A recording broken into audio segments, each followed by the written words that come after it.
Hello, everyone. Welcome again to another Teacher Joseph podcast. This week, in my weekly lesson, we're talking about charities, charity shops, and the act of charity when you do a good deed for your neighbor. So, today I want to tell you about food banks. Food banks. If you go into any supermarket in the UK, well, at least any of the larger ones, you're going to see a food bank.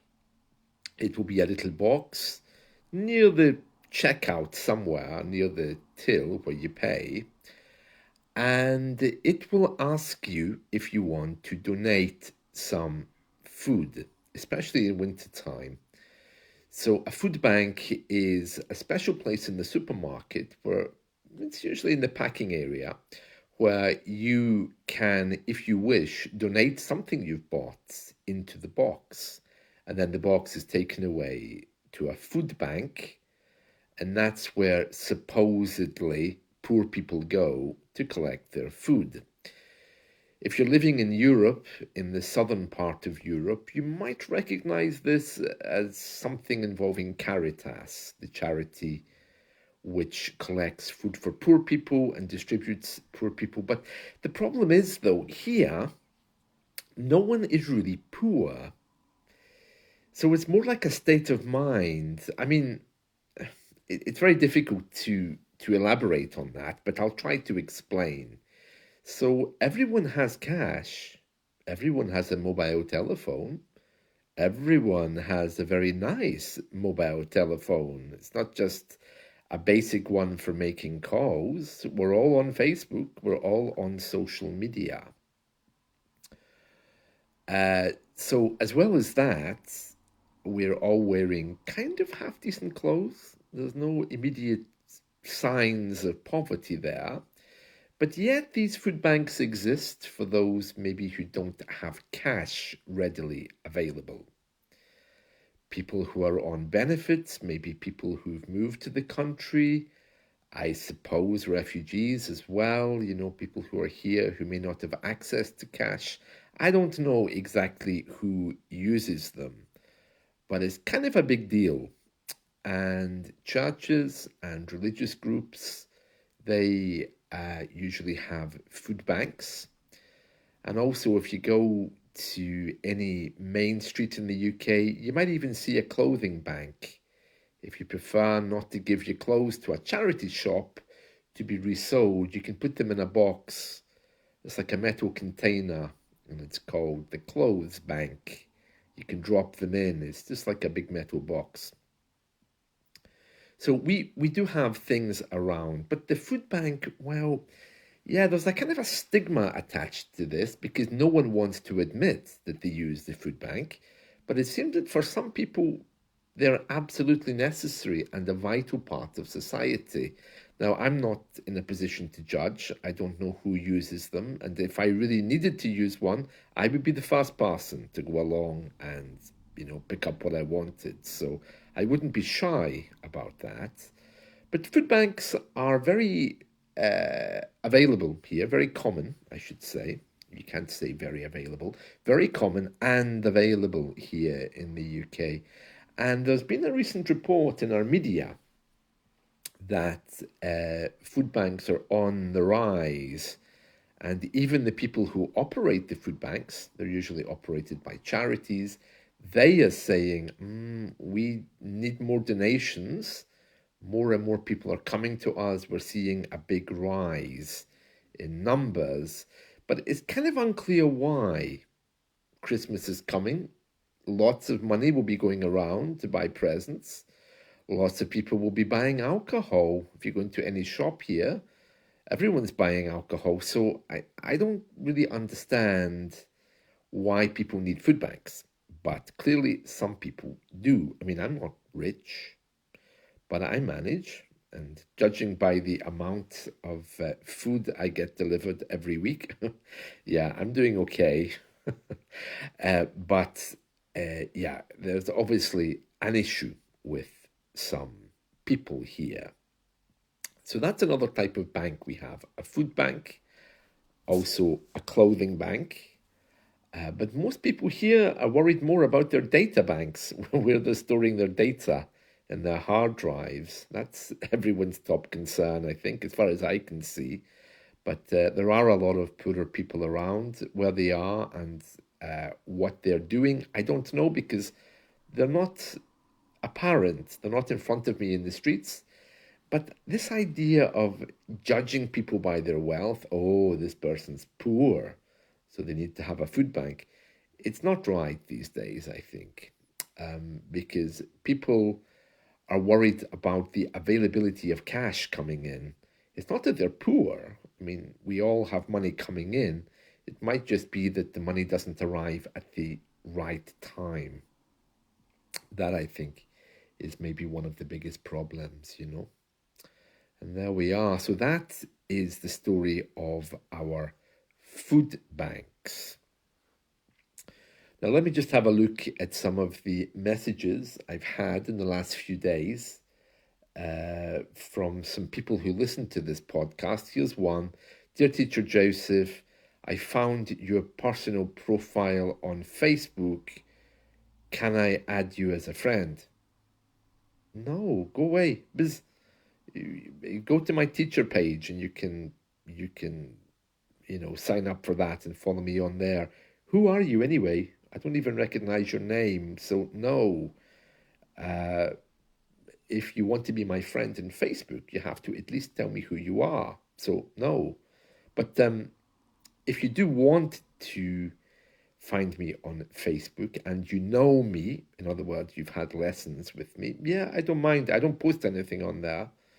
I don't use Facebook for posting. I use my page, my Teacher Joseph page for that. So probably that's a better place to follow me anyway. But I don't do anything with my personal accounts on social media.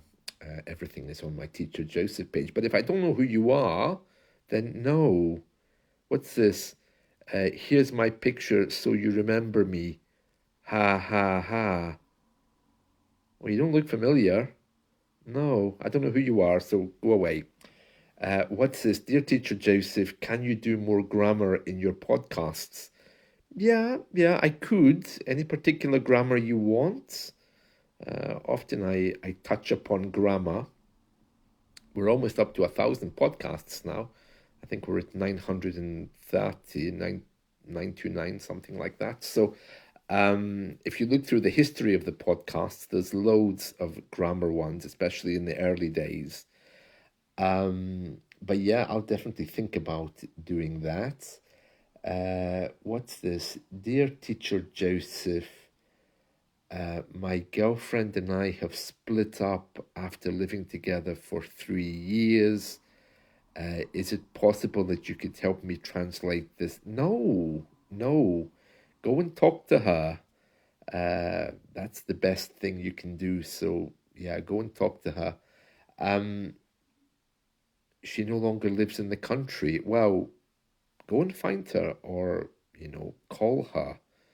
I'm not sure what you want me to do. I think you're looking for me to translate something which looks soft and forgiving. Well, book a lesson with me and we can talk about it maybe. Here's another one. Dear Teacher Joseph, I love your cynical and bitter humor. Thank you for making your podcast. Oh, thank you very much. Yeah, I don't mind. I like doing that. Oh, one moment. I'm just looking out my window. Let me tell you what I'm seeing. It's very grey today. A little bit of rain coming down. But one of my neighbours died. Do you remember I told you about the old couple who live in the next apartment block?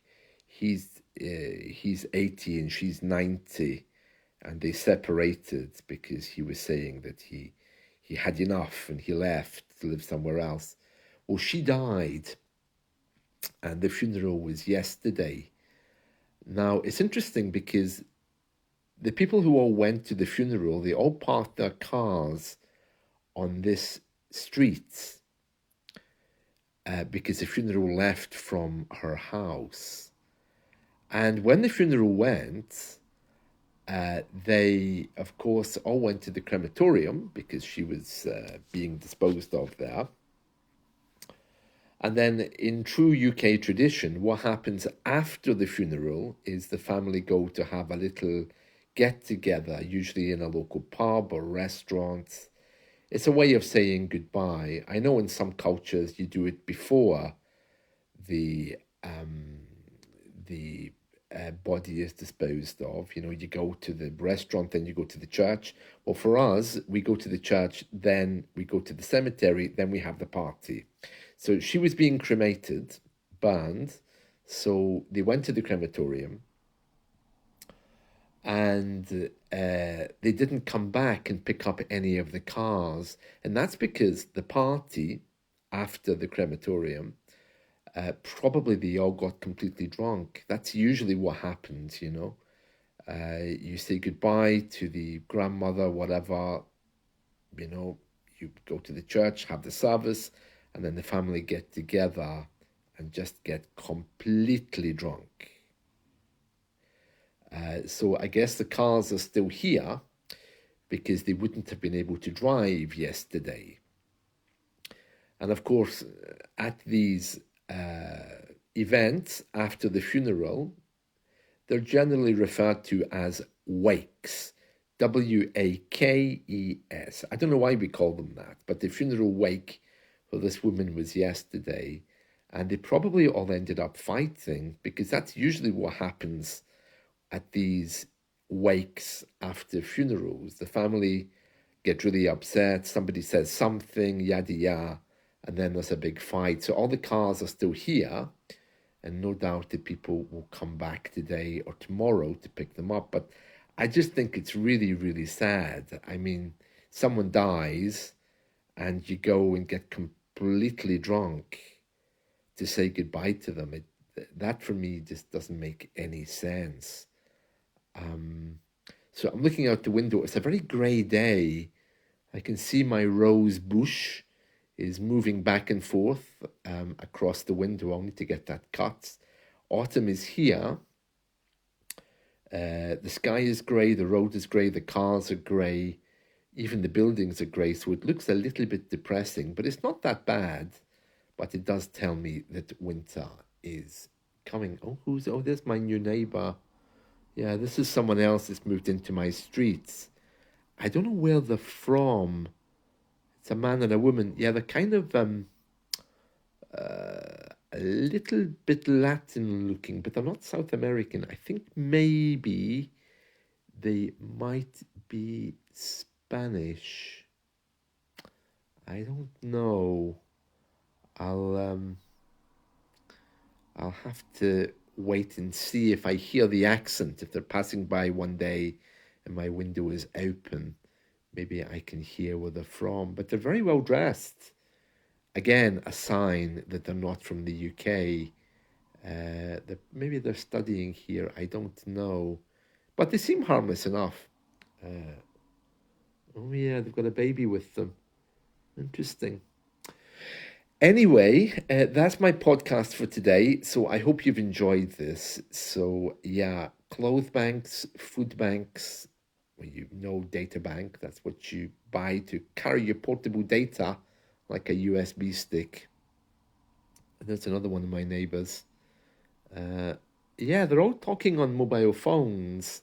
So it looks to me like there's no shortage of cash, you know. If I didn't have any money, the phone contracts would be one of the first things to go, because I can easily, you know, use my computer. It's not like anyone calls me anyway, you know. So, there's someone else. Oh, there's another one of my neighbors with a little dog. My cat's watching them. Well, anyway, that's it from me today. So let's talk again soon and have a wonderful day. Bye.